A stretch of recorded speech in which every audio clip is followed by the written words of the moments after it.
Welcome to the Real News Network. I'm Paul Jay in Baltimore, and welcome to this week's version of the Ratner Report with Michael Ratner, who joins us from New York. He's the President Emeritus of the Center for Constitutional Rights, and he's the chair of the European Center for Constitutional and Human Rights in Berlin, and he's also a board member of the Real News. Thanks for joining us. And what I am also, Paul, thank you for having me, is the lawyer for Julian Assange and WikiLeaks. And that's what's important about what we're going to talk about today, which is the trial of Bradley Manning. So, go ahead. Bradley Manning, as I imagine your listeners know by this time, but is the young private first class from the Army who allegedly uploaded some 5 million documents or some huge number, maybe not 5 million, but 3 million to WikiLeaks. They included the Iraq war logs, the collateral murder video, the State Department cables. We're actually at the 2-year anniversary of the release of the State Department cables. They also included the Afghan war logs. He's been indicted, or really charged, by the military court of aiding the enemy in a variety of computer charges. And we're now, over the last few months, going through pre-trial proceedings regarding his treatment and other issues before the court-martial begins in February. For 2.5 years, he has been in custody, some 900 and some days. He's now at Fort Meade in Maryland, close by the Real News, or at least fairly close to the Real News. And the trial I was at yesterday was the first time that Bradley Manning actually took the witness stand and testified. So it was quite a dramatic afternoon, really dramatic, because to see Bradley Manning there in his uniform get on the stand and actually testify was incredibly moving. And what was this proceeding about? Right. The subject of this proceeding was the government, or United States and military's treatment of Bradley Manning during the 2.5 years he's been in custody. And it was particularly over the first year of his custody to 1.5 years, when the allegations are that he was tortured in custody, or at least treated with cruel, inhuman, and degrading treatment. There's been a lot of substantiation of that treatment. The rapporteur for the United Nations, Mendez, basically said he was treated contrary to the Convention Against Torture. And this was a trial in which that conduct was going to be talked about. So there I am sitting in this courtroom, small courtroom, dozen of military guys, all in those dress blue uniforms. And we didn't know when Bradley was going to testify because they'd had a lot of psychiatrists testify first. The main burden of the psychiatrist's testimony, this was by the defense, was that they did not recommend that Bradley Manning should be put on suicide risk or on preventive injury risk, that he should be treated like the regular population. But in fact, for this year, he was treated as if he was a suicide risk. And because of that, he was treated very badly, and probably even worse than people put on that are treated. Normally, those treatments are for 4 to 7 days. The psychiatrists uniformly recommended that Bradley Manning should be treated as normal in the regular population. That was disregarded that was disregarded at Quantico in Virginia, where he was ultimately sent for about 9 months. So you're sitting there in this courtroom, and all of a sudden, unexpected, the lawyer for Bradley Manning, David Coombs, says, "Bradley Manning, will you come to the witness stand?" And you see Bradley Manning in his dress blue uniform, a tie, a white shirt, sit in the witness stand. Of course, he's short, 5'2" or 5'3". He's slim, but he actually looked very good. And what we expected was not what we got. What you expected about Bradley Manning, particularly after all the negative press about all his problems, all his issues about his sexuality and the military, etc., what you got was somebody very different. He opens his mouth, and you had this confident, bright, intelligent, articulate person who could really describe what happened to him, not nervous, straightforward. And what happened to him was really outrageous. It was an essential effort to break him down as a human being. And I'll just summarize it quickly. The first 2 months, roughly, he was held at a military camp in Kuwait. And here's how he was held.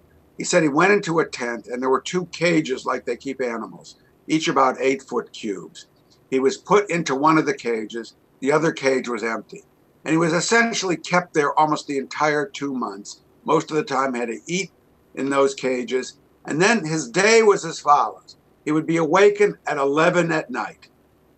11 at night till 1 p.m. in the afternoon was the time he was up, when he was sat in the cage and there was some light on, or he was taken out maybe for a brief time, 20 minutes to get some air or something. And then he was fed in the cage. That went for almost 2 months. He almost collapsed, had a nervous breakdown really, almost during that period.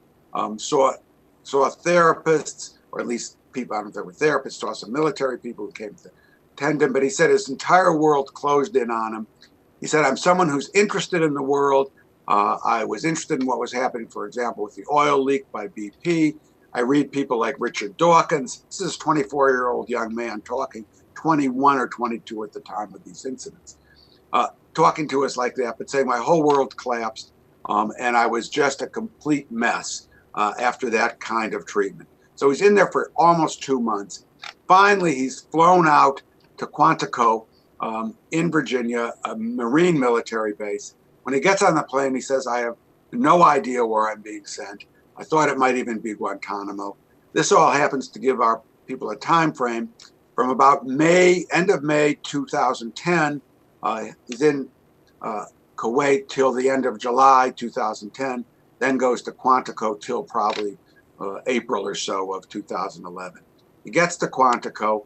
He's put on suicide watch as well as on the possibility of injury, as well as Supermax and all this. And the conditions are terrible. And you see what happens next in the courtroom. The lawyer asks for Bradley Manning to step off the witness stand. He steps off the witness stand. And on the floor, they draw out the cell with a ruler, 6 by 8. This is the one at Quantico, Virginia. And they show where the rack is, or a metal thing for the bed. They show the toilet and where the sink is. Then they show that there's this screen in front of it, a mesh screen that you can see out of, but all you see is a man sitting in a chair on the other side and the observation booth where he's looked at 24 hours a day. There's a bright light on him the entire 24 hours.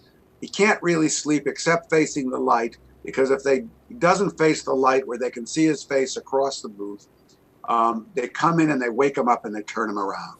So his sleep is interrupted all the time. When he wakes up in this booth, and this went on for 9 months, when he wakes up in this booth, he's not allowed to lean against the wall or lay in bed. Once he's up for reveille, which is 5 a.m., at least it's during the day, he's up. Once he's up, they say he can only stand, or he can sit on the bunk with his feet on the ground and cannot put his back against the wall. And he's in this for 9 months. And so if he puts his back against the wall, they rush in and they force him to sit up.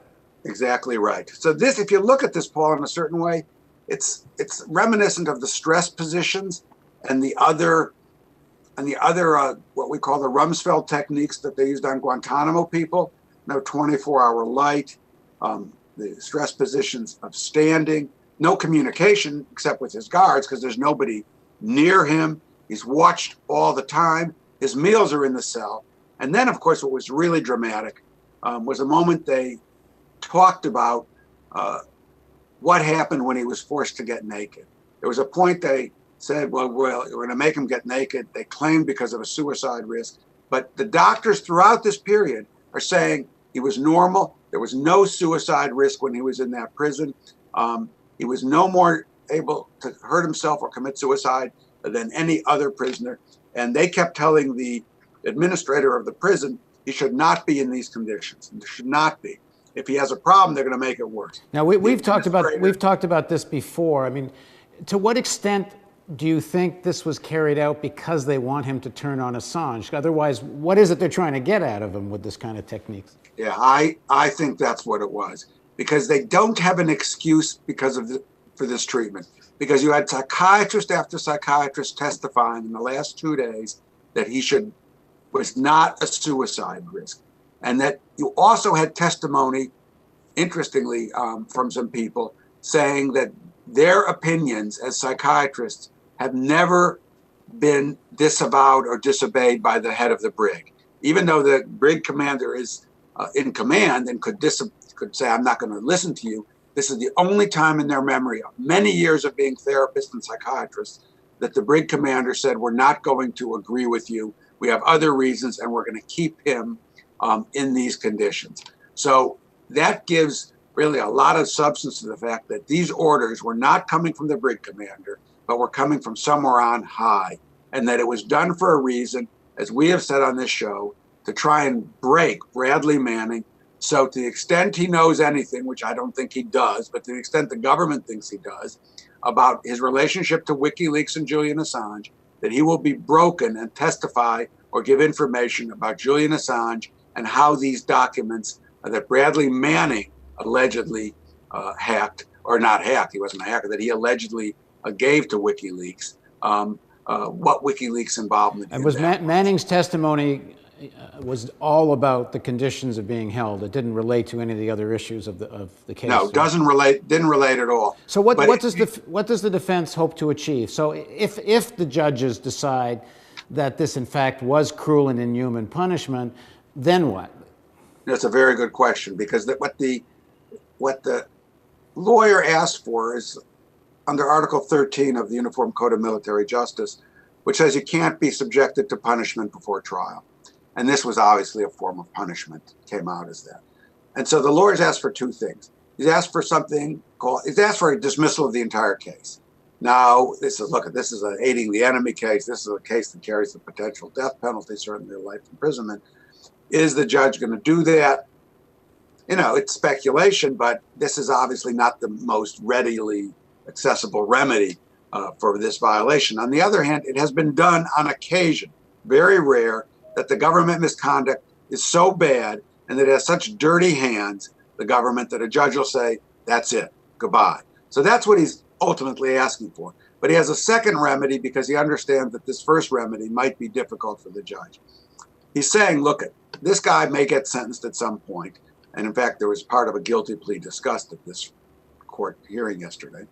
And whatever sentence he gets, I want it reduced by the amount of time he spent in pretrial detention, which would be normal, but I want it reduced by 10 to 1.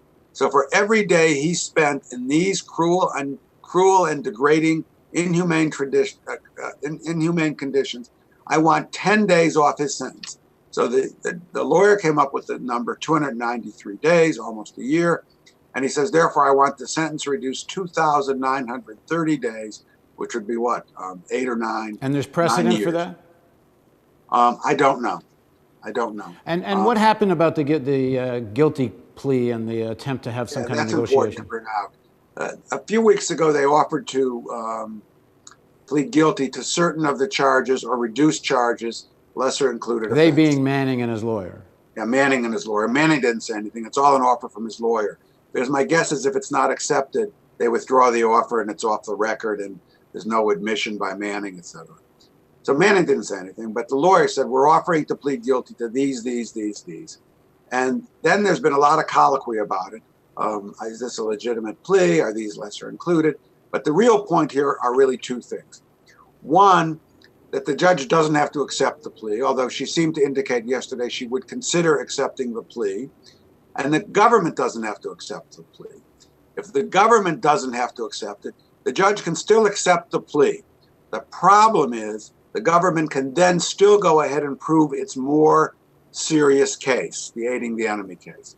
So here you would have Manning pleading to, passing on documents he shouldn't have passed on,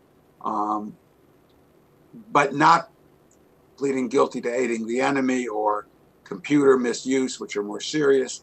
And the government saying, well, you can plead to that, you'll get sentenced for that, but we're still going to go ahead and try and prove a bigger case. We don't know what's going on here. What the judge said is, look, I might be willing to accept this plea. The maximum sentence I could give him for this plea, just 7 counts of various unauthorized passing on of documents, would be 14 years. So if that was the end of the case and the government said, okay, we'll take it, Manning would be subjected to 14 years in prison. That would be, I think, from the defense's point of view, I won't say ideal because there's no such thing as that. I think, the ideal case would be that Manning should be acquitted in this case. and the government should be tried, but that's another story. But 14 years or less than that, the maximum is 14, would be, I think, from the defense's point of view, in a case that offers life imprisonment for millions of documents that were classified, the defense may well see that as a positive development. On the other hand, they could be then pleading guilty to something, and then the government doesn't have to prove that initial thing anymore, just has to prove this more difficult, serious case, in which case he could get a much longer sentence. It may also, though, it's not a jury trial. They've chosen to be tried before the judge.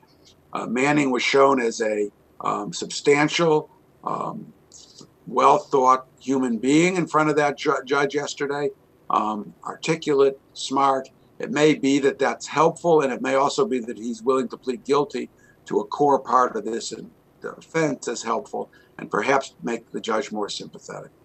All right, thanks for joining us, Michael. And thank you for having me. We'll continue following this in weekly reports. Thanks for joining us on The Real News. Don't forget, we're in our year-end fundraising campaign. Every dollar you donate gets matched till we reach $100,000. The donate button's over there somewhere. So if you click on that, we can keep doing this.